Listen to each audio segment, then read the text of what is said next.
hardcore domination. Street Fighter V, kinda old but certainly not cold. While playing catch up, this is one of the games we had to include. Here's the review.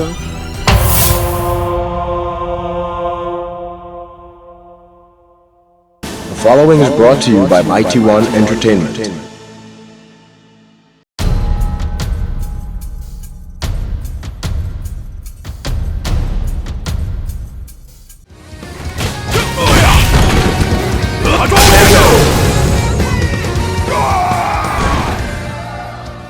Capcom released Street Fighter V on the 16th of February, so this review is long overdue.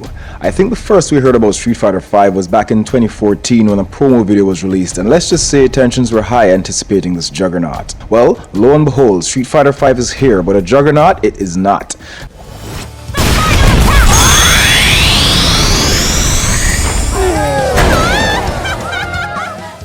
Not to say it's a dismal failure, but Street Fighter V definitely leaves a whole lot of room for improvement.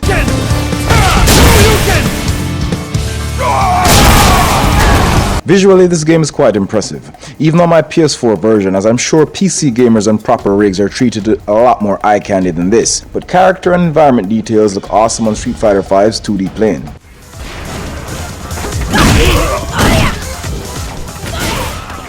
The controls are super intuitive, easy to pick up and play even for the novice. Capcom clearly had every gamer in mind when creating the mechanics, as pulling off special moves and combos feel a whole lot easier. Focus attacks have been replaced by the V-gauge, which builds as you soak up some punishment from your opponent, and as you build it you receive special skills to help level the playing field.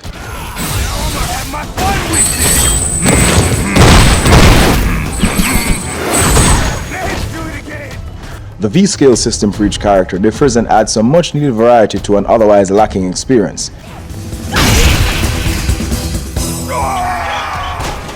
On to the lacklusters, for lack of a better word. We're offered 16 characters at launch, with 2 additions up until the time of this review. Most are returning faces, even Alex from Street Fighter 3, along with a few new faces like Fang, Nakali, and Rashid. But then, here's where the problem begins for me. Up until this point, there's no Akuma, no E Honda, and apparently we're never gonna see Sagat. I'd also love, since we're doing the whole Street Fighter 3 thing, get a return of Ibuki. But no, we get annoying clones like Vega, but no Akuma. Go figure.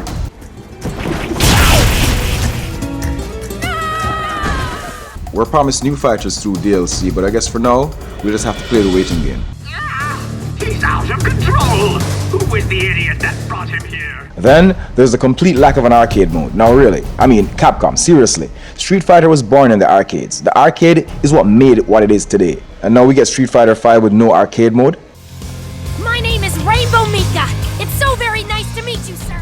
Then there's a story mode. What is this crap? Told with still pictures, with what's in my opinion poor voice acting and overall silly stories. You have regained consciousness. It's a miracle. Now, you don't get one story mode for each character like you might expect. You get one mode that has everybody's story bundled together. You play like 2 matches from this guy, 3 matches from the next, and so on and so forth. For some reason the difficulty is also set to mentally challenged mode, so I don't know. We have a very useful training mode, a challenge mode which also can be considered an extension of the training mode. Then there's Versus and also a survival mode, but these still can't fill the missing gap.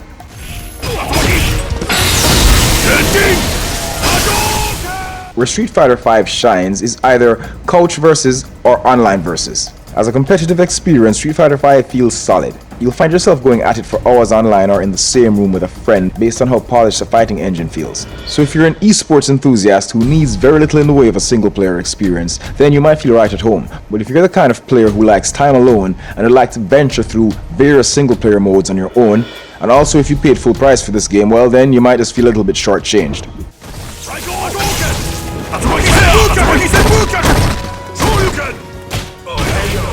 We're promised new reveals in the coming months, but even so, it feels like Capcom released an incomplete game. One could argue that most games nowadays are incomplete, with the tons of DLC that we're bombarded with after release, but this isn't like Splatoon. Capcom gave us a real bare bones experience. When playing this, I felt like I finally got a shot at the beta and not the actual game. Like I'm still sitting here waiting for the full game. No, you're wrong. That can't be the only answer.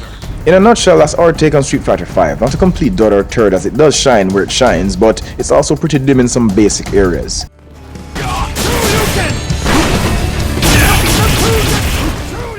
We're doing away with a number system, so this is our opinion, but ultimately it's your choice. Well, I totally lost.